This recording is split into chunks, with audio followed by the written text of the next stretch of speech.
la pregunta del millón de pesos actualmente, el por qué, o sea, ¿por qué nosotros?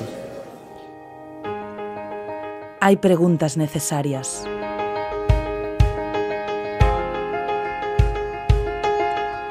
¿Se puede contar el mundo con las 5 W? ¿Quién sufre la guerra? ¿Quién lucha por la vida? ¿Qué ha estallado?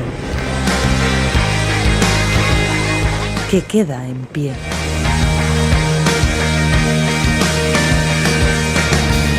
¿Cuándo cambia la historia?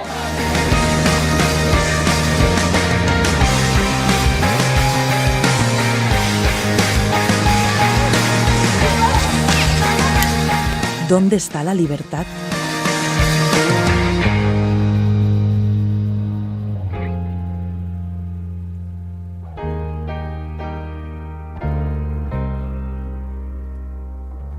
En el mundo pasan cosas increíbles. Ayúdanos a contarlas. Hola, buenas noches. Bienvenidos y bienvenidas, y ya estamos. Bienvenidos y bienvenidas a este Twitch muy especial, en el cual vamos a hablar con Mikel Ayestarán. En primer lugar, os pido por favor paciencia, porque ahora va a entrar Mikel enseguida, pero hay algunos problemas de conexión, evidentemente.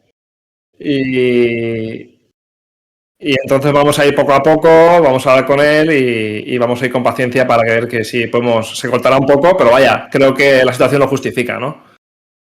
Bueno, como sabéis, Mikel Ayestarán, creo que ya lo podemos ver, o va a aparecer en breve.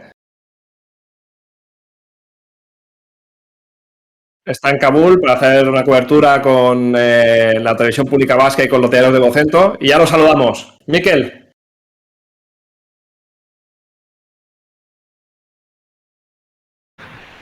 Ahí estamos, ahí estamos. En primer lugar, Mikel, te quiero agradecer sobre todo que tengas un poco de tiempo para nosotros y para la gente que nos está siguiendo. Y nada, estamos aquí para escucharte sobre todo.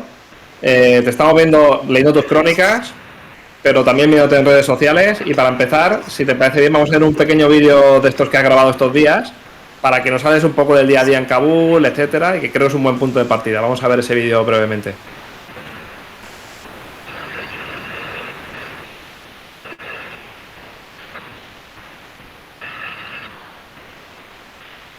Esta es la embajada de Estados Unidos en Kabul. En lugar de la bandera estadounidense, ahora está la bandera del Emirato. Un resumen de cómo han terminado estos 20 años de operación.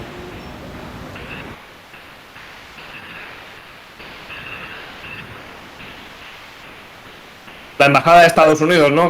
¿Cómo está ahora? Una gran metáfora de lo que ha sucedido, ¿no? No sé si quieres comentar un poco, Mikel. Sí, la verdad es que impresiona. Yo llevaba 10 años sin pisar Kabul y me acuerdo que era prácticamente imposible pasar delante de la embajada de Estados Unidos, pararte o hacer una foto, ¿no? Y ahora, pues yo al menos por los falsos directos que tengo que grabar muchas veces lo hago allí. Y todo lo que es la entrada, la fachada, o sea, el muro principal de acceso a la embajada de Estados Unidos es una enorme bandera del Emirato, con la Shahada, ya la Ilala Mohammed Rasulallah. La verdad es que impone, ¿no? Todos los murales que han ido pintando ahí y sobre todo, pues semejante edificio, ¿no? Que habían montado aquí y que ahora mismo pues está abandonado. Y ves a los milicianos talibanes que entran y salen, ¿no? Como entran en otros edificios y que están ahí custodiándolo. Yo, sin duda alguna, me parece que es la metáfora, ¿no? De lo que es de lo que han sido estas 2 décadas, ¿no? Como ha caído la bandera de Estados Unidos y en su lugar, pues tenemos ahora la bandera del Emirato y todos los vendedores que están ahí se dan cita en esa plaza Masud para venderte banderas también del Emirato, pins, cintas para la cabeza. Hay un merchandising bastante intenso ya puesto en marcha. Y creo que hay otro vídeo también tuyo de merchandising, ¿no? Que luego igual lo podemos ver o igual en algún momento. Os leemos y podéis enviar vuestras preguntas y intentaremos trasladar algunas a mí. Creo que es una oportunidad extraordinaria. Pero bueno, supongo que una cosa que todo el mundo habrá preguntado, Mikel, es qué es lo que estás viendo en Kabul, cómo ves la situación, estos días de cobertura, ya llevas aquí creo, en Kabul desde el miércoles, creo. Cuéntanos un poco cuáles son tus sensaciones, qué estás viendo en la calle. Es una sensación rara, es una sensación de aparente normalidad, es una sensación de aparente seguridad, con puestos de control talibanes en las calles principales y sobre todo en todo lo que son los caminos de acceso a Kabul. Las tiendas están abiertas, los mercados están muy bien surtidos, aquí no hace falta nada, los restaurantes, las cafeterías, todo está abierto. Sin embargo, te das cuenta, sobre todo cuando empiezas a hablar con la gente, ya tienes tiempo para sentarte, que en cuanto rompen el hielo, la segunda pregunta que te hacen es: oye, ¿hay alguna forma de que me consigas un visado para irme de aquí? Con lo cual, y luego tienes el discurso triunfalista de los talibanes, ¿no? Hablando de victoria, de esperanza. Hoy 11S es el final de 2 décadas de saqueo y de destrucción, empezamos una nueva época. Pero es un discurso que, al menos en lo que es la capital, yo creo que no ha calado, la gente no termina de creérselo, y hay una incertidumbre enorme. O sea, la gente sabe que el presente es el Emirato, tienen que acostumbrarse a vivir bajo los talibanes sí o sí, no tienen otro remedio, pero no tienen muy claro, ¿no?, cuál va a ser el futuro de este Emirato, y por eso es constante. Cada día puede haber 10-15 personas que te piden por favor que les saques de aquí, ¿no? Gente que aparentemente están haciendo, no sé, pues colegas periodistas que trabajan para medios internacionales aquí, camareros de grandes hoteles, no sé, gente con la que tienes acceso y que de buenas a primeras lo primero que te dice, ¿no? Sácanos de aquí, o sea, puedes sacarme de aquí de alguna forma, ¿no? Y es una constante que se ha repetido desde que he llegado. Supongo que también ahí está el pragmatismo del momento, ¿no? Y de ver cómo gente que antes trabajaba para el gobierno afgano ahora, no lo sé, ¿eh?, y están en la misma posición, pero están evidentemente trabajando para los talibanes, ¿no? Como ese cambio de muda, que supongo que irá poco a poco, y bueno, lo que decías me parece muy interesante, que de momento no ha salido demasiada gente del país, pero lo que tú dices, lo que tú palpas, nos deja ver que cuando se pueda, quizá mucha gente pues intentará huir. Es muy curioso, he pasado buena parte de la mañana hoy en el Ministerio de Información y Cultura, y la persona que atiende a los medios extranjeros, entras en su despacho y está la antigua bandera de Afganistán, pero no hay ninguna bandera del Emirato ahí, ¿no? Entonces te llama la atención. Y luego, bueno, es la persona que nos da los permisos para poder trabajar, y te das cuenta que hay como una doble administración. Por un lado están estos funcionarios del antiguo gobierno que siguen yendo a trabajar. En el caso de este hombre que da el permiso a la prensa, lleva 16 años en el Ministerio de Información, él sigue en su puesto, aunque llevan más de, creo que son 2 meses sin cobrar. Sin embargo, te das cuenta que hay una administración paralela, que es el equipo talibán, que también está en el mismo ministerio, está en la habitación de al lado, están juntos pero no están mezclados. O sea, los talibanes tienen su propio equipo, tienen sus propios portavoces, sus propios asesores, sus propios secretarios, y tienen ya su estructura montada, ¿no?, en cada departamento, y falta, yo creo que no hay confianza, ¿no?, ni mucho menos entre ellos. Y sobre todo en este comienzo del Emirato ya hemos visto lo que han hecho con el gobierno, ¿no?, formar con la gente del ala más dura. Lo que están haciendo cuando entran a los ministerios también es lo mismo, llevan sus propios equipos, y sí que hay, se ve muy poca gente, están muy desangelados, ¿no?, los edificios por dentro, pero te das cuenta que hay como una doble administración, ¿no?, paralela, la del antiguo gobierno y la de los talibanes, ¿no?, que están en el mismo edificio, comparten edificio, pero no sé hasta qué punto va a haber una sinergia entre estas dos administraciones, ¿no? De momento, desde luego, está claro que unos son los que mandan y los otros están un poco a la espera de ver qué va a pasar, ¿no? También estoy seguro que tiene que haber muchísimos funcionarios que comparten la ideología talibán, ¿no?, y que estarán muy contentos con el cambio. Pero ahora mismo la incertidumbre es muy grande, es muy grande. Preguntan una cosa, Mikel, que creo es muy interesante. Te dice: Mikel, te sigo en redes sociales y en YouTube. ¿Qué es lo que más te ha impresionado desde que estás allí? ¿Cómo está la gente? Porque lo que vemos, por lo que vemos, parece que la gente hace vida normal, ¿no? Y esto va al fondo de un asunto, y es que pues las imágenes que están saliendo de allí, o la información que puede salir de allí, puede haber una sensación de eso, de cierta normalidad, ¿no? Que nos puede llevar a conclusiones, yo creo que supongo erróneas, ¿no? Pero no sé cómo lo ves tú eso, ¿no? Y también tú cómo lo estás cubriendo, ¿no? Cómo estás asumiendo eso, porque claro, también es verdad que venimos de una guerra y ahora supongo que una de las grandes garantías que quieran dar los talibanes es que el país está seguro, ¿no? A la gente es una cosa, supongo, que está intentando vender más. No sé cómo lo estás viendo desde allí. Sí, pero es que es verdad. Es verdad. Es que es verdad. Yo nunca he trabajado así en Afganistán. O sea, yo he cruzado un Nangarhar entero en coche. Es algo que no se me habría pasado por la cabeza en los últimos 20 años. He cruzado un Nangarhar en un coche y he llegado a Kabul. Era algo impensable, Agus. Tú lo sabes. Tú aquí no te mueves más que en Afgan. Era imposible andar por carretera. Y lo he hecho y la carretera está abierta y todos los colegas están entrando por ahí. Otros bajan desde el norte, la carretera de Mazar-e-Sharif también. Los iraníes están entrando desde Irán y vienen desde Herat a Kabul en coche. Cosas que antes eran imposibles, pues ahora están pasando. Y aquí dentro de la capital pasa lo mismo. Hay patrullas y patrullas talibanes aquí y allí. Y entonces sí que todo el mundo destaca lo de la seguridad. Me refiero, esto no está siendo Bagdad 2003. Aquí no hay saqueos, aquí no hay robos, aquí sí que hay cierto orden, ¿no? Hay un orden, es el orden que están estableciendo ellos. Dicho esto es lo que nosotros vemos, lo que percibimos a nivel de calle, ¿no? ¿Qué está pasando, por ejemplo, no sé, con algunos altos funcionarios de seguridad que vivan en otras provincias? Está habiendo ajustes de cuentas, esa famosa lista negra de que habla Naciones Unidas. Estoy seguro que está pasando, porque aquí ha habido una guerra y en todas las guerras hay venganzas, ¿no? Pero aquí, en el día a día, lo que tú percibes en el centro de Kabul, desde luego, no tiene nada que ver con las cosas que yo he visto en Bagdad, con las cosas que he visto en Siria, cuando se produce un cambio tan drástico de régimen, ¿no? De un día a otro, como ha pasado aquí.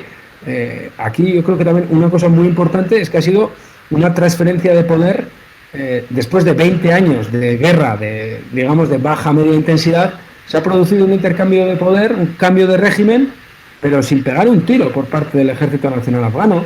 No ha habido resistencia, por lo tanto no hay destrucción, y eso es muy importante. No hay desabastecimiento, no ha habido muertos en las calles, no sé, los hospitales no han estado saturados de heridos por los combates. Entonces ha sido como que una noche se acostaron con el gobierno de Ghani y por la mañana se han levantado con los talibanes. Y hay mucha gente que todavía no se lo cree, que está como en ese estado de shock, ¿no? Diciendo, joder, pero ¿esto qué ha pasado? Es como si fuera una pesadilla, ¿no? Es volver al pasado, 20 años. Pero realmente la sensación que tienes en la calle es una sensación de normalidad. Preguntan precisamente, Miquel, algo a lo que te referías, y es que, vale, de acuerdo, Kabul se está cubriendo, se está más o menos contando, pero ¿qué pasa en Herat, Kandahar, en otros lugares? No sé si, aunque sea información que sale de periodistas locales, o no sé si crees que ahora han caído ya en un agujero negro otras zonas, o cómo lo ves. Bueno, la información que está llegando es bastante similar. De hecho, hoy estaba en la oficina de los permisos de prensa, había 2 periodistas delante mía que se iban a Kandahar en coche. Y bueno, he hablado ahora con ellos, han llegado y lo que te dicen es lo mismo. Dice que llegan allí no, es que hay un factor clave, ¿no?, para entender esto. Y es que antes el mayor factor de desestabilización del país eran los talibanes. Eran los que controlaban las carreteras, los caminos, los que hacían emboscadas, los que atacaban a las fuerzas de seguridad. Era una guerra. Y cuando tú tienes a la parte principal que causaba problemas, es la más fuerte y está en el gobierno, pues ya desaparecen muchos de esos problemas que tenías antes, ¿no? Y yo creo que es una explicación que me daba hoy un exfuncionario del Ministerio de Interior, y yo creo que es muy acertada, ¿no? El gran hándicap de seguridad que tenía este país era precisamente esa guerra interna entre los talibanes y las fuerzas de seguridad. Eso ha desaparecido. Ahora son ellos los que controlan, por lo tanto, tienes esa sensación de seguridad y esa garantía de viajar por tierra que durante 20 años no hemos tenido, porque eran ellos los que te imposibilitaban ese camino, ¿no? ¿Y crees que van a poder seguir garantizando eso? ¿Hasta qué punto tienen el control total de la seguridad o no? Por lo que has visto, no sé. Bueno, lo que tienen hasta ahora es el monopolio de la fuerza. Entonces, antes la fuerza había diferentes grupos, estaban todos los señores de la guerra de la Alianza del Norte con sus milicias, estaba el Ejército Nacional Afgano, estaba la policía, estaban los ejércitos de la OTAN y estaban los talibanes. Ahora no, ahora están ellos solos y un poco los reductos del grupo yihadista Estado Islámico, ¿no? Pero son ellos los que tienen el monopolio de la fuerza. Entonces, yo creo que de momento tienen capacidad de mantener este poder. Una cosa es mantener el poder militar, ¿no? Que ellos, yo creo que lo pueden hacer, y otra cosa es gobernar. Que ese es el gran riesgo, el gran reto que tienen por delante, ¿no? Y sobre todo gobernar un sitio, ciudades como Kabul, que son ciudades del estado afgano muy cosmopolita, con gente, pues, baluchis, tayikos, hazaras, uzbecos, pastunes. Aquí hay comunidades de todo tipo, ¿no?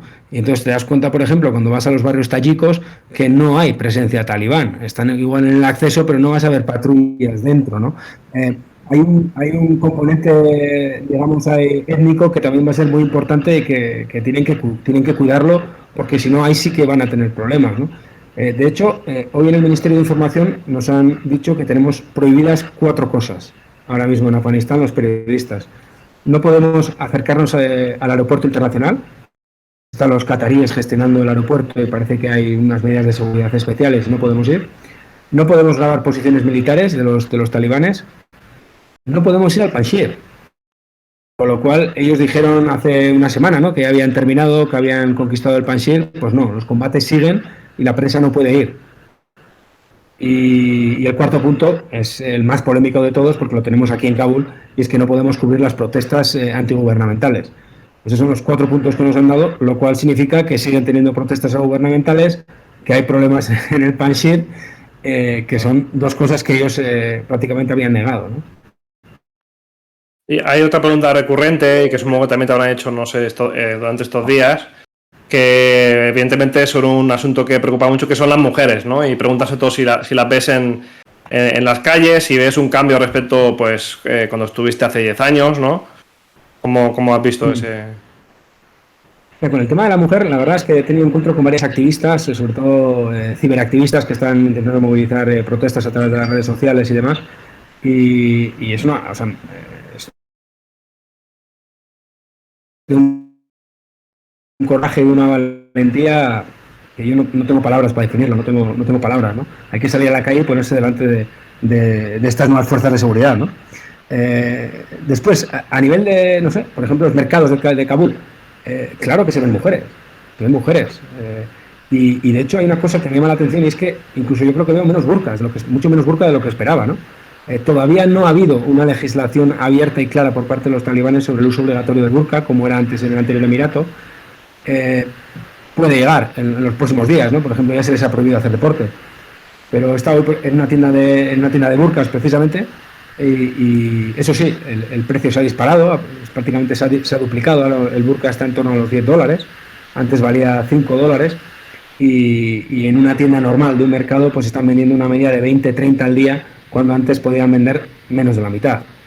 Sin embargo, parece que, según me decía el vendedor, las mujeres lo están comprando, pero todavía no hay esa obligación expresa por parte de los talibanes. Pasa lo mismo, por ejemplo, con la barba, ¿no? Que antes había que llevarla de forma obligatoria y demás, y hubo muchos problemas con las barberías, los salones de peluquería y demás. De momento tampoco han dicho nada sobre la vestimenta, sobre la forma en la que tienen que ir los hombres vestidos, ¿no? Lo que pasa es que todo el mundo se imagina ya lo que va a llegar, ¿no? Con el tema de las mujeres, yo creo que esto va a ir a más, día a día, ¿no? Hemos visto esta mañana, por ejemplo, no podemos cubrir las manifestaciones antigubernamentales, pero sí hemos podido ir a una especie de conferencia que han organizado en la Universidad de Kabul con 300 mujeres, 300 estudiantes. Van con burka y van con un niqab de arriba abajo, y después ahí así que les han dejado salir de ese salón y han estado marchando por una avenida principal, pues gritando eslóganes a favor de los talibanes, a favor de la sharia y del uso del niqab, ¿no? Iban cubiertas de arriba abajo de negro, ¿no? Vamos a ver qué pasa. Yo creo que a este nuevo gobierno interino le tenemos que jugar por los hechos, ¿no? Y lo que tenemos hasta ahora es que ellos, por ejemplo, dijeron que iban a hacer un gobierno integrador y han hecho un gobierno absolutamente talibán, y vamos a ver qué hacen con el resto de promesas, ¿no? Por ejemplo, dijeron que iban a seguir dejando salir a la gente, y eso sí lo están cumpliendo, ¿no? Y esta misma semana han salido otras 200 personas en un vuelo de Qatar Airways, y parece que a partir de ahora va a poder salir más gente en los vuelos que se van a poner de forma regular a Islamabad. Cuéntanos, Miquel, un poco estos días, con quién has hablado, qué entrevistas has hecho, con qué gente te has entrevistado, un poco para que veamos todos eso, qué ¿Qué se respira? ¿Qué te cuentan esas personas? Cuéntanos cosas así concretas que hayas hecho. Bueno, pues entre otras cosas he estado con el alcalde de Kabul, el mulá Hanan Haqqani. Y son historias que, joder, llevamos 20 años hablando de los talibanes, ¿no? Entonces ahora verles aquí en carne y hueso, a mí me impresiona, ¿no? Entonces a la salida de la oración, encontrarte ahí con el señor Haqqani, ahí a salida del templo, pedirle una entrevista y el hombre ponerse ahí delante tuyo y empezar a soltarte el speech, ¿no? Y decir, joder, qué cosas, ¿no? Y ellos, por ejemplo, el discurso oficial con todos los talibanes que he hablado es el mismo, ¿no? Es el discurso de que vuelve la libertad, el país tiene esperanza, estamos unidos, pedir a todo el mundo que se quede. Están insistiendo mucho en ese discurso oficial, ¿no? Entonces, con los talibanes de alto rango no tienes problema de hablar. Ellos van a hablar y tienen el mismo discurso. Con los de medio y bajo rango no hay ninguno que quiera hablar contigo, ¿no? Todos dicen que no tienen autorización. Por un lado está entonces este sector talibán con el que sí he tenido contacto directo y prácticamente pues todos los días tienes acceso a algún oficial, ¿no? del nuevo régimen y puedes hablar con ellos. Después, gente de la calle, pues he tenido pues acceso a estas activistas, a estas mujeres que están haciendo las movilizaciones y que me explicaban un poco eso, ¿no? Que es lógico que las mujeres estén en primera línea de movilización porque son también las más vulnerables y las que más tienen que perder, ¿no? con esta gente que ha llegado al poder. Entrevistas pues muy emocionantes que no las puedes hacer en cualquier sitio, tienes que buscar pues una cafetería concreta, un lugar concreto y siempre tienes que andar con mucho cuidado porque también los dueños de los establecimientos tienen miedo de que te vean ahí pues entrevistando a una mujer y bueno, pues hay que andar con pies de plomo. Pero hoy, por ejemplo, una cosa que tenía muchas ganas de hacer era visitar la librería más antigua del mercado de libros, que cuando estás con los breakings y demás, pues nunca tienes tiempo, ¿no? Y he dicho, bueno, pues me voy a pegar el lujazo de ver cómo en la librería Faisí, que tenía muchas ganas de verla hace tiempo, cómo vivió este hombre el 11S, ¿no? Y es que es un sitio, hay 100.000 libros ahí metidos en unas paredes estrechísimas y este hombre lleva 40 años abierto, ¿no? Ha sobrevivido al Ejército Rojo, a los muyahidines, el primer emirato, a los 20 años de invasión estadounidense y ahora vuelve el emirato, ¿no? Y bueno, pues he estado con él un poco para que me contara, con el señor Daud, cómo lo ve, ¿no? Cómo ve la película, y era una persona positiva, que decía, bueno, que ya no vale la pena arrepentirse por la falta de los americanos, ya no están, el presente es el Emirato, y decía pues que hay que intentar tirar para adelante y ver el lado positivo. Y me decía precisamente eso, ¿no? Que ahora con los talibanes, al menos los que tienen la fuerza, hay un solo partido con fuerza que está en el poder y piensa que esto va a traer, que no va a haber más luchas internas, ¿no? en el país. ¿Qué más gente he estado viendo? Ciberactivista, ¿no?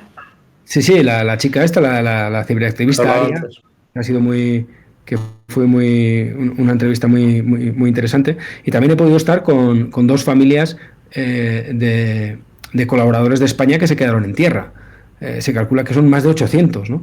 Los que siguen aquí a la espera de una llamada salvadora de Madrid, y casualidad la gran parte de ellos eran trabajadores de AECI, ¿no? O sea, que estaban dedicados a la cooperación. Yo pude hablar con un doctor y con un técnico agrícola que estuvieron en Badguís en la época dura, aquí trabajando con España, y que ahora están aquí prácticamente encerrados en un apartamento con toda la familia ahí metidos, muy asustados, ¿no? Han recibido amenazas de muerte por teléfono y quieren salir cuanto antes, ¿no? Entonces también han sido entrevistas pues bastante interesantes. Y luego he hecho mucho trabajo de mercado, ¿no? Pues eso, pues todo lo que está siendo el boom, ¿no? de los vendedores de burkas, de los vendedores de turbantes, temas más costumbristas, ¿no? También he tenido tiempo de acercarme a las barberías para hombres, a ver si había nueva legislación talibán o no.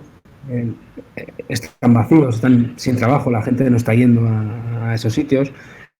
Y no sé, pues mañana espero acercarme al museo también, al Palacio de Abdul-Rahman. Quiero ver las cosas que he visto tantas veces y ver cómo han cambiado, ¿no? Pero la ciudad ha cambiado una barbaridad. O sea, Kabul ha crecido, se ha modernizado, los centros comerciales que hay, yo no los había visto, los restaurantes, cafeterías que ves ahora. La ciudad está muy bien, está mucho más moderna de lo que yo la recuerdo hace 10 años. Y esas personas de las cuales hablabas antes, que cuando hablabas con ellas te decían, bueno, que las ayudaras o que estaban esperando ayuda para salir del país, ¿están todavía pensando en la vía aérea o ya hay gente que se plantea huir por tierra? Supongo que también tienen información de que la frontera está cerrada. ¿Cómo está todo esto? No, es salir como sea, ¿no?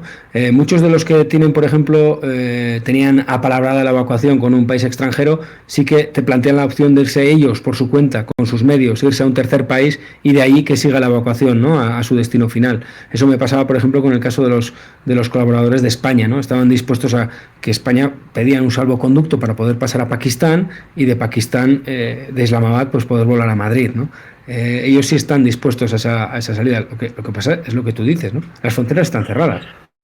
Es que Pakistán pide visado a los afganos. Es algo que no es habitual, ¿no? Nunca había pasado. Claro, Afganistán también tiene más de 3 millones de afganos. Vamos a ver qué pasa, ¿no? Pero las fronteras de Irán y el resto de fronteras pues están cerradas y la gente pues está a la espera. Y yo estoy seguro que en cuanto se abran las fronteras, lo que vimos en la evacuación, las 130.000 personas o que pudieron salir por aire, va a ser una anécdota comparado con lo que va a salir de este país, ¿no? Aquí va a salir todo el que pueda. Bueno, ACNUR calculaba de hecho que iban a ser unas 500.000 personas las que salían del país hasta final de este año. Yo creo que cualquier número que podamos imaginarnos, creo que no, que es muy difícil de calcular y que además depende de cómo avance la situación. Claro.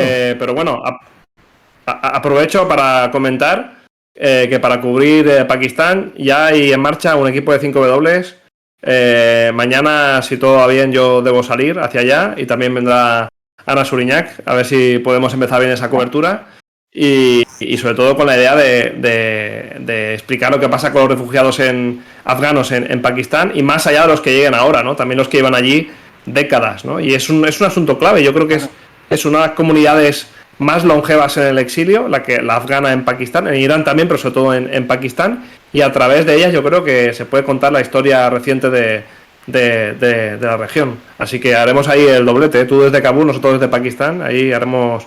Habría que hacer otro Twitch, un Twitch AFPAK. Sí, claro. Sí. Pero además aquí hay un factor clave también para la salida que va a forzar el éxodo de la gente. Y ya no solamente el hecho de sentirse o no seguro con el Emirato o confiar más o menos en los talibanes. Es un tema de supervivencia económica. La crisis económica ahora mismo que sufre este país es brutal. No hay pasta, no hay dinero. Los bancos están cerrados, la gente tiene acceso a un máximo de $200 por persona a la semana, pero es que no pueden ni sacarlos. Eso si eres funcionario y tienes el dinero en el banco, en Kabul Bank, en el Banco Central. Si tenías tu dinero en bancos privados, están todos cerrados. Los cajeros no tienen dinero, no hay dinero en la calle. Y eso es una cosa que, nosotros lo hablamos, ¿no? Y decimos, no hay dinero, pero imagínate que estás en tu casa y no tienes, tienes dinero, pero no tienes acceso a él, ¿no?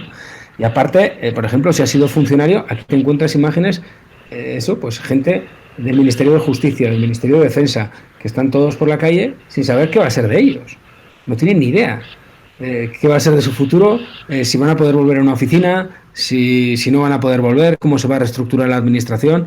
Es que, claro, es empezar de cero, ¿no? Es verdad que no ha habido destrucción, ¿no? Como pudo haber en Bagdad, por ejemplo, ¿no? No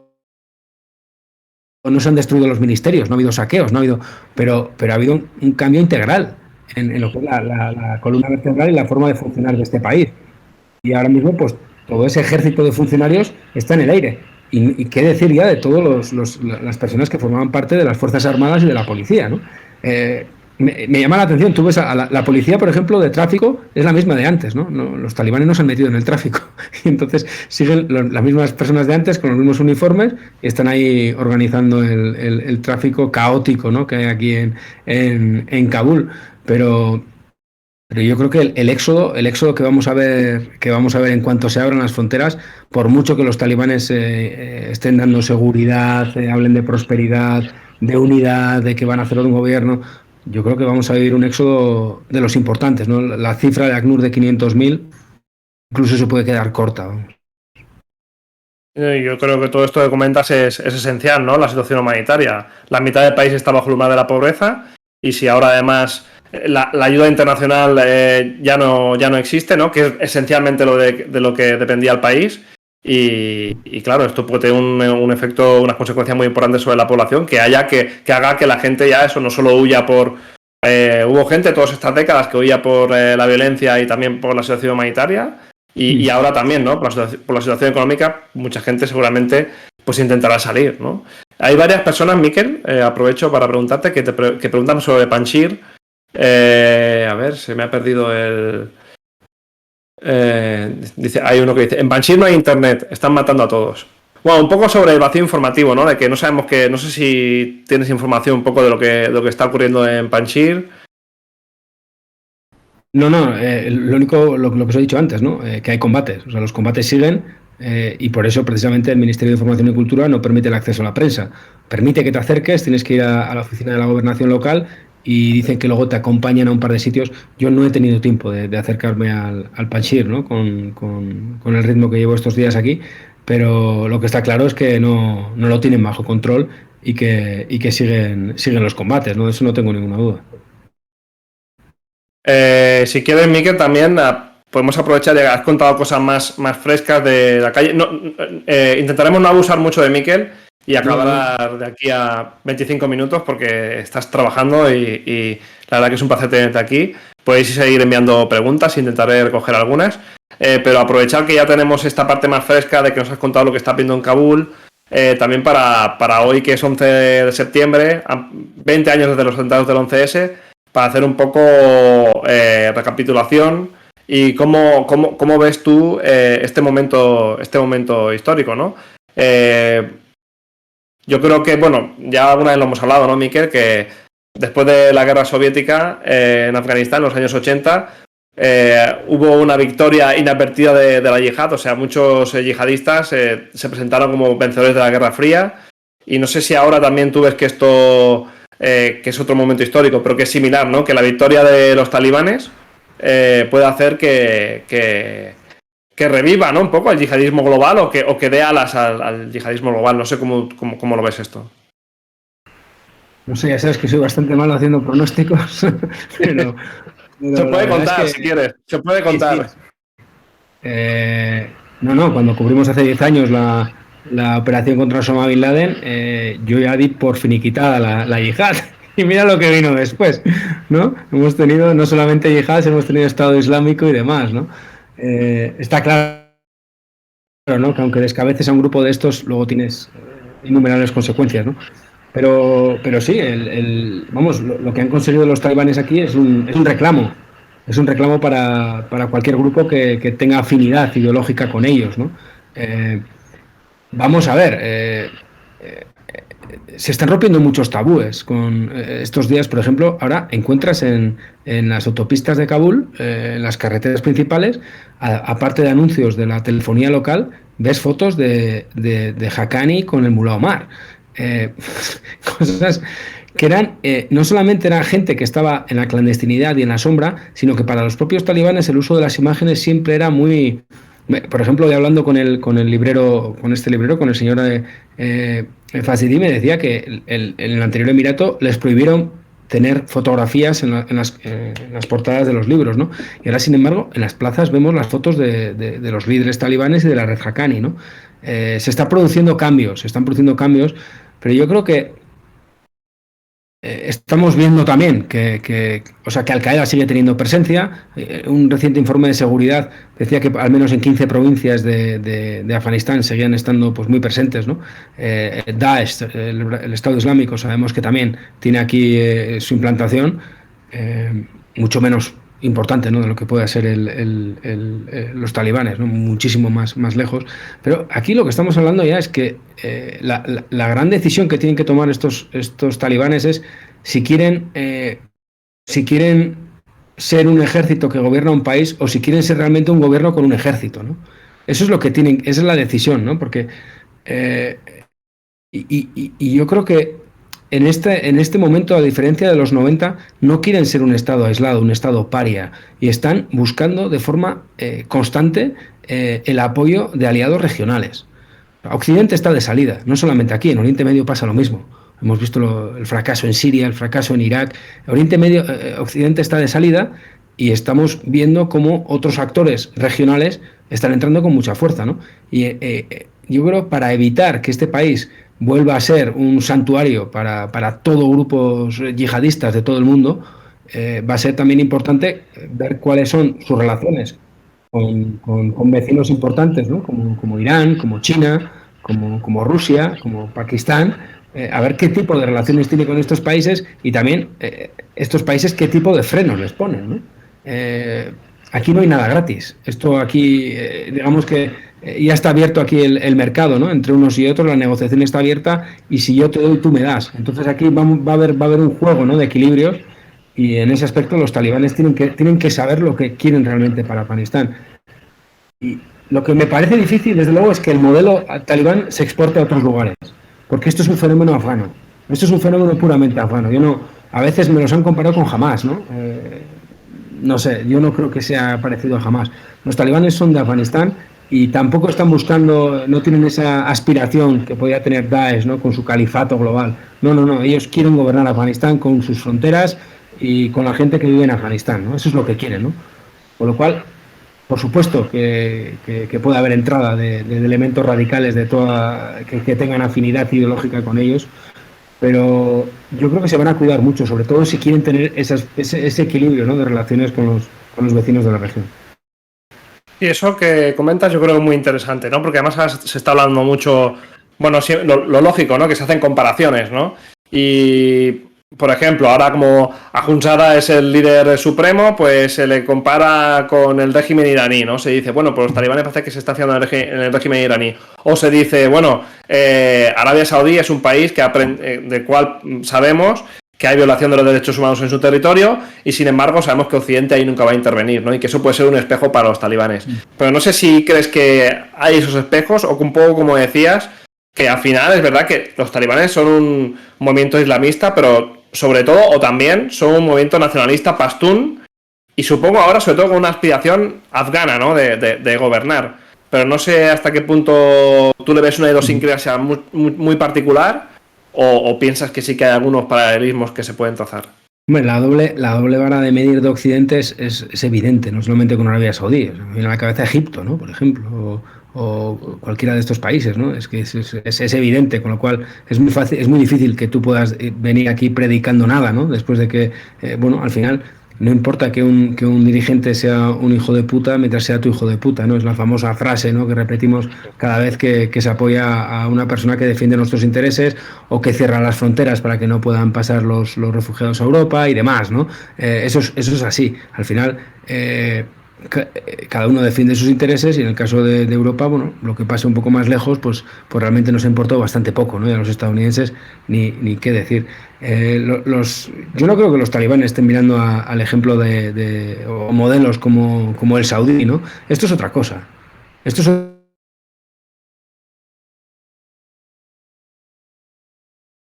otra cosa y vamos a tener que esperar para ver realmente en qué se convierte esto, porque yo creo que ni ellos mismos lo saben, ¿no? Esta gente ha estado gobernando en la sombra durante muchos años, pero es que esto ahora ha salido a la luz.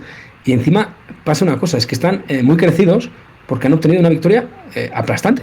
Una victoria que yo creo que ni ellos mismos esperaban una cosa así, ¿no?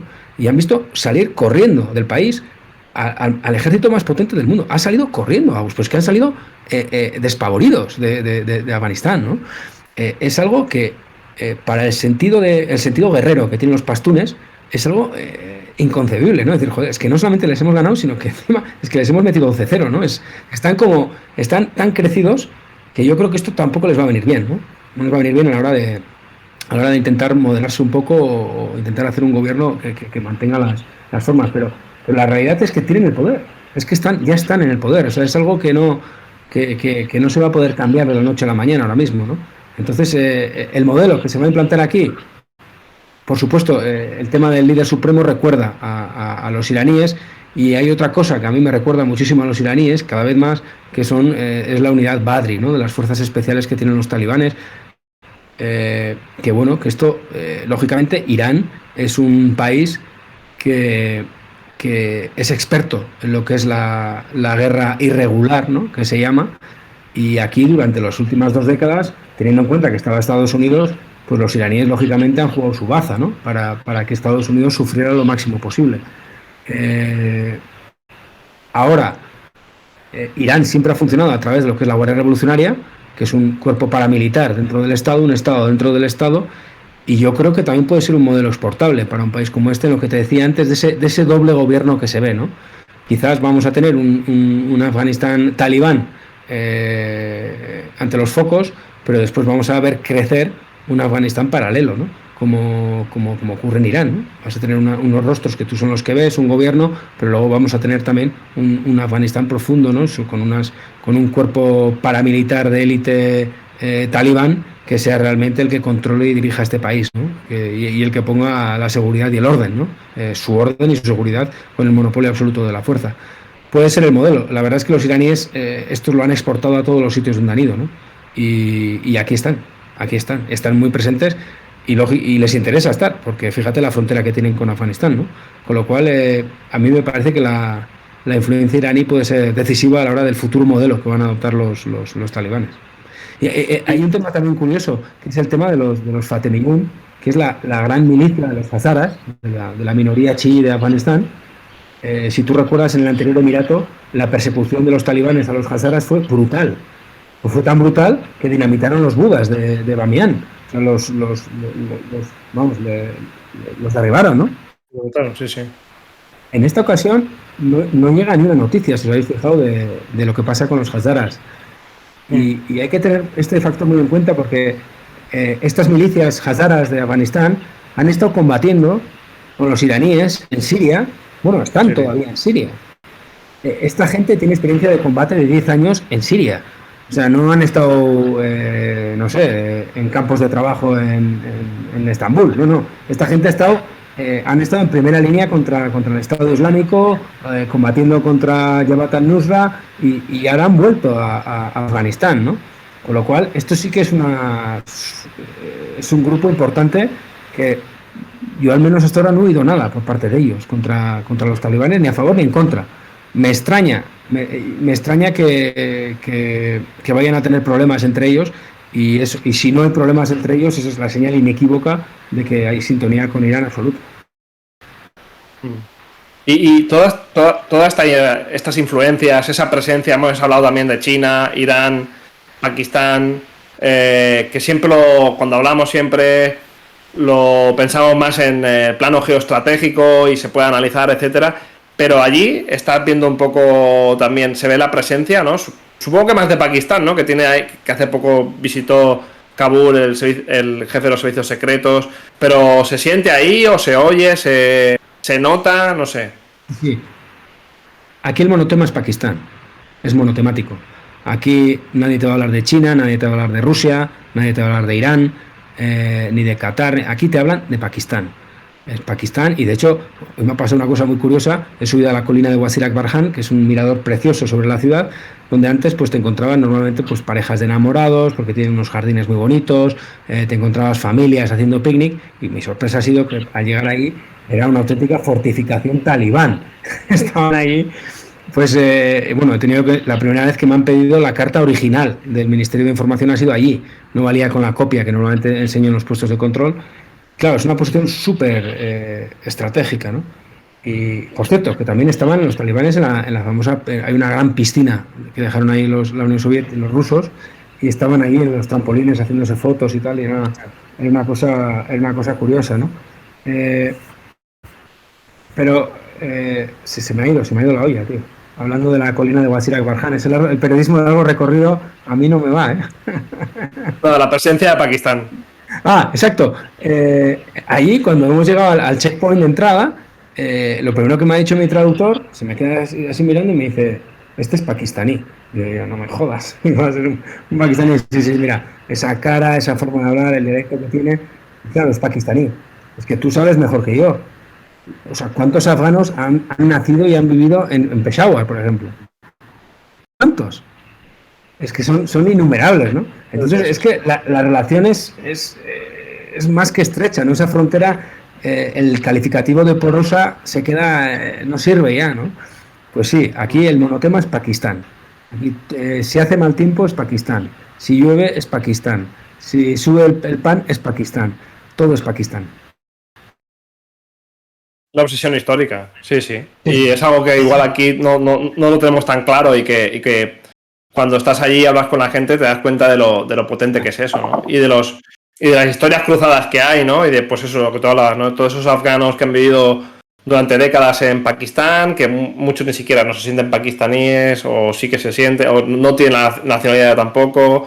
No, es una historia de ida y vuelta, ¿no? Es como... Es algo que sin lo cual no se puede explicar la región. Preguntan también, Miquel, que creo que es interesante, sobre el papel de ISIS Khorasan. Si se puede convertir en un rival a nivel territorial para los talibanes, o bueno, o si pueden ocasionarles más problemas en el medio plazo. Yo creo que problemas, por supuesto, que les pueden ocasionar, pero es incomparable, ¿no? La capacidad que tienen unos y otros, ¿no? Me extrañaría, o sea, no son competencia ahora mismo para los talibanes, ni muchísimo menos, pero problemas, por supuesto que pueden causar problemas, como vimos a lo largo de la evacuación, ¿no? Liderada por Estados Unidos. Capacidad tienen para hacer ese tipo de operaciones, pero vamos a ver. De momento yo creo, desde que está el Emirato en vigor, toco madera, pues tampoco les están ocasionando demasiados problemas. Y de hecho, la principal ruta de entrada de Pakistán, Torham, pasa por la provincia de Nangarhar, que es el epicentro del Estado Islámico, ¿no? Y lo que más me ha sorprendido a mí es la falta de puestos de control, incluso, no había absoluta normalidad en esa ruta. Claro, los puestos de control que había entiendo que eran de los talibanes, ¿no? En toda la carretera. Sí, claro, era presencia talibán pura y dura, toda la carretera. Preguntan también, y ya nos queda poco para ir cerrando, porque Miquel Ayestarán tiene que descansar para informarnos desde el Emirato sobre lo que está sucediendo. Pero algo que también mucha gente se pregunta, que es sobre la pandemia, ¿no? Sobre la COVID. Que dice, no, la gente, noto que la mayoría de la gente en Kabul no usa mascarilla, ¿no? Nos preguntan aquí. Y que si es una preocupación de algún tipo, que entiendo que supongo que no, pero no sé si en alguna conversación sale el tema o si existe, ni que sea mínimamente. Mira, me ha pasado una cosa y es que aquí te da vergüenza ponerte la mascarilla. Joder, es que nadie lleva mascarilla. Entonces cuando ya viene el guiri con la mascarilla, ¿no? No, yo llegué aquí con la mascarilla a todos los sitios, ¿no? Entonces es como, joder, ¿qué haces con mascarilla? Es que te miran mal. Aquí te miran mal si vas con la mascarilla, ¿no? Hasta ese punto, ¿no? No hay nada que te recuerde al corona, ¿no? En Kabul ahora mismo. Puedes encontrarte en algún hotel a la entrada algún bote de gel, de estos geles para limpiarte la mano, pero realmente sí que parece que esto también es un mundo aparte. Pero es que hay que tener en cuenta con lo que les ha caído encima en solo un mes. Esta gente no está para coronavirus, ¿eh? Estos están en otra batalla ahora mismo, también por la supervivencia. Y la verdad es que el virus tampoco parece que ha pegado aquí muy duro. No tengo la sensación de que hayan sufrido el golpe del corona o alguna oleada fuerte. Vamos, no es mi sensación. Bueno, pero ahí de fondo igual hay otra cuestión interesante, ¿no, Miquel? Que es que, por supuesto, lo primero que se le cuestiona ya a los talibanes es el respeto a los derechos humanos, bueno, todo lo que hemos estado hablando, ¿no? Y eso es esencial, ¿no? Pero también hay otro tema que yo creo que hay preguntas que sobre todo si permanecen en el poder, preguntas que van a empezar que tienen que empezar a responder o ante las cuales tendrán que actuar, como por ejemplo las vacunas, ¿no? No hablo de las vacunas ni siquiera de la COVID, ¿no? Pero por ejemplo que la polio, que ya está erradicada, que estaba a punto de ser erradicada en Afganistán, que puede reaparecer, ¿no? Temas de salud pública, de política económica, etc. Lo que es gobernar, ¿no? O sea, el hecho de gobernar puro y duro, ¿no? Ese tipo de cosas, supongo, no sé si percibes de tus conversaciones con ellos que ya que tienen algún tipo de plan, algún tipo de programa en ese sentido, o si crees que es algo que se va a construir desde cero, o no sé. O sea, no he estado. Mira, mañana, por ejemplo, voy a intentar pasar por un par de hospitales para ver qué. O sea, he estado, por ejemplo, en escuelas, y es una cosa que a mí me preocupaba mucho, ¿no? Las escuelas primarias están en marcha y no han puesto problemas para que el profesorado sean mujeres o hombres, ¿no? Entonces las escuelas primarias en Afganistán están abiertas. Las universidades públicas también están abiertas, con una serie de nuevas medidas, que afectan sobre todo al profesorado y que afectan a la división de las aulas por sexos, ¿no? Pero, por ejemplo, toda la educación secundaria está parada. Está parada porque los talibanes dicen que no puede haber mujeres profesoras con niños mayores de 12 años. Entonces yo estuve ayer en una escuela que tenía 10.000 alumnos y tenía el 50% de su personal eran profesoras. Entonces, claro, no pueden trabajar. No pueden, no tienen capacidad para trabajar, ¿no? Entonces, en el sistema educativo está ahora mismo parado. La mitad del sistema educativo lo tienen parado, porque las normas que han dado no hacen posible que pueda seguir trabajando como trabajaba hasta ahora, ¿no? En los hospitales, por ejemplo, yo creo que es el 50% del personal médico o más son mujeres, entre enfermeras y doctores, ¿no? ¿Qué va a pasar? También no sé qué tipo de restricciones van a poner. Mañana quiero saber cuáles son las restricciones que está imponiendo el nuevo Ministerio de Sanidad, ¿no? Pero hay que ir caso por caso, ¿no? Por eso te decía que ellos han demostrado una capacidad brutal a la hora de luchar en estos 20 años, pero otra cosa es gobernar un país. Y ahí es donde ellos, por ejemplo, por eso están pidiendo a los anteriores, a la gente que estaba en los ministerios que no se fuera, ¿no? Necesitan también tecnócratas, necesitan funcionarios, necesitan gente que pueda llevar esto adelante, ¿no? Vamos a ver si lo consiguen, si la gente se queda, pero ahora mismo eso es una de las grandes incógnitas, ¿cómo van a gobernar un país? Y esos tecnócratas, muchos de ellos saldrán del gobierno anterior, ¿no? ¿O no? Bueno, yo creo que a nivel en escalafones medios bajos sí, sin duda, pero yo no creo que vayan a hacer concesiones con la gente de las anteriores administraciones de los últimos 20 años, ¿no? Porque ellos, digamos que los ven claramente como gente corrupta, gente que ha estado beneficiándose y saqueando el país de forma sistemática, vinculados absolutamente a los estadounidenses. Siempre, si te recuerdas, siempre era constante, ¿no? Esa alusión, les llamaban marionetas, y de hecho los talibanes nunca aceptaron negociar con el gobierno de Kabul, nunca, hasta que no llegó el cambio de estrategia de Donald Trump, que lo que estamos viendo ahora sería imposible sin Donald Trump, y Mike Pompeo, que decidieron, bueno, pues no quieren hablar con el gobierno de Kabul, hablamos con ellos directamente. Y así guisaron y cocinaron lo que ha sido la salida de Estados Unidos sin perder un solo soldado, a cambio de que los talibanes recuperaran el poder, ¿no? Ambas partes han salido beneficiadas. Los americanos ya están fuera de Afganistán y los talibanes están en el poder, ¿no? Se nos escapan todavía muchísimas claves. Vamos a tener que esperar, ¿no? Pero estamos ante uno de los cambios, desde luego, más inesperados. Nadie se esperaba que esto iba a ser así, y que más consecuencias yo creo que va a tener a nivel regional a medio plazo,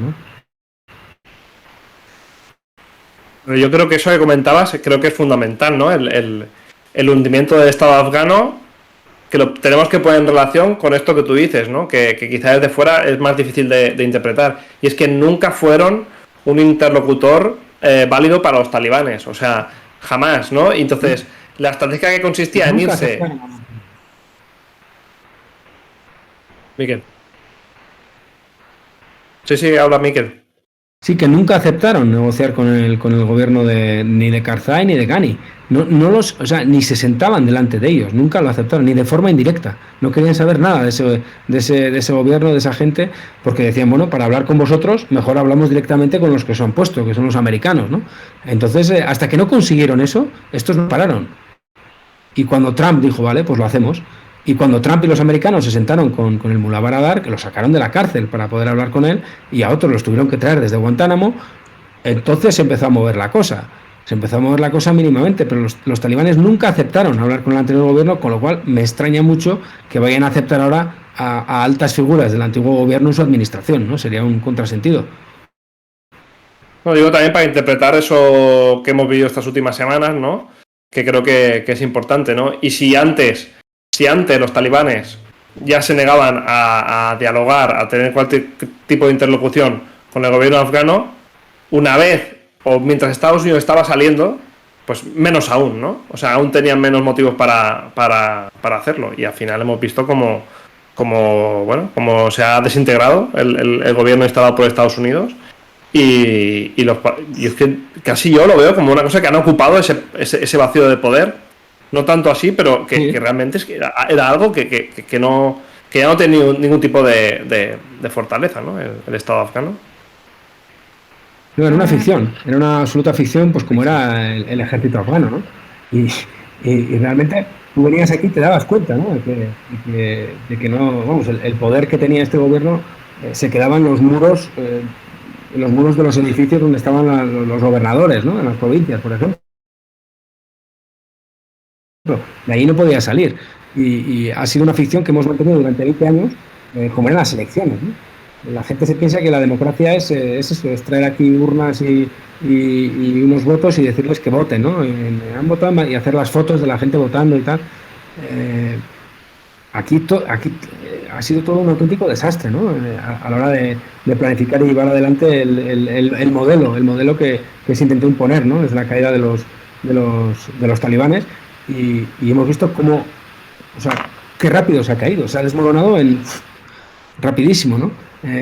En cuanto los estadounidenses tenían claro que se iban a ir y pusieron una fecha, digamos que todos estos señores de la guerra que habían alquilado a cambio de importantísimas sumas de dinero, o toda esta administración que habían creado de gente que solamente era leal también no al país, sino a los que le pagaban, en cuanto ese pagador ha faltado, la administración se ha caído, ha desaparecido, ¿no? Entonces, claro, han llenado el vacío de poder la gente que tenía capacidad de hacerlo, ¿no? En este caso son los talibanes, que es un grupo que llevaba mucho tiempo administrando amplias partes del país desde la sombra, y ahora lo hacen a la luz. Preguntan, de hecho, Miquel, a raíz de lo que comentábamos antes, ¿no? Sobre el gobierno talibán, la salud, la situación humanitaria, que de hecho no hay ministerio de salud, o sí que lo hay, en el gobierno provisional. Hay 33 ministerios.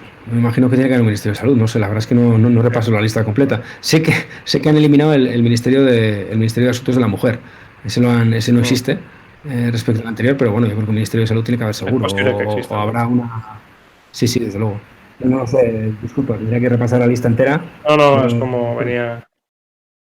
Bueno, Miquel, yo creo que voy a dar una oportunidad de unos segundos a la gente para que te mande mensajes de ánimo, si queréis, porque había varios ya antes, y para que se despidan o que manden mensaje que quieran, pero creo que vamos a ir cerrando, ¿no? Porque llevamos una hora y mañana son tus 12 ahora.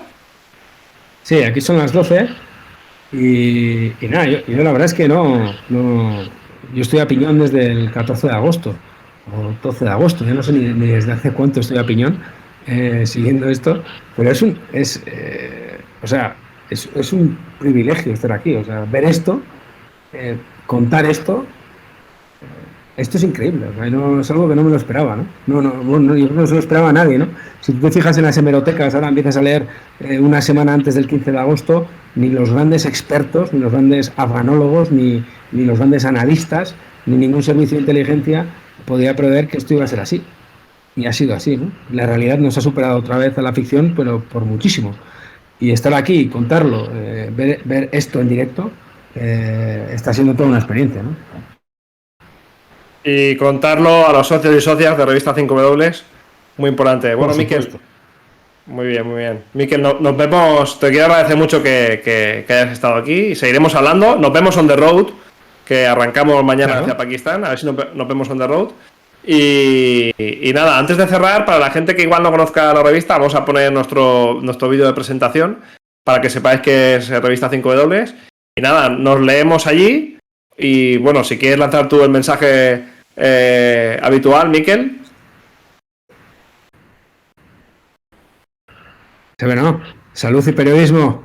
Vamos. Salud y periodismo. ¿Sabes qué es 5W? Periodismo sobre lo que está lejos Y sobre lo que está cerca.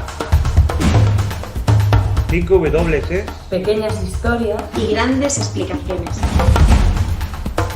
Fotografía, Contexto. Crónicas. Podcast. revistas, libros.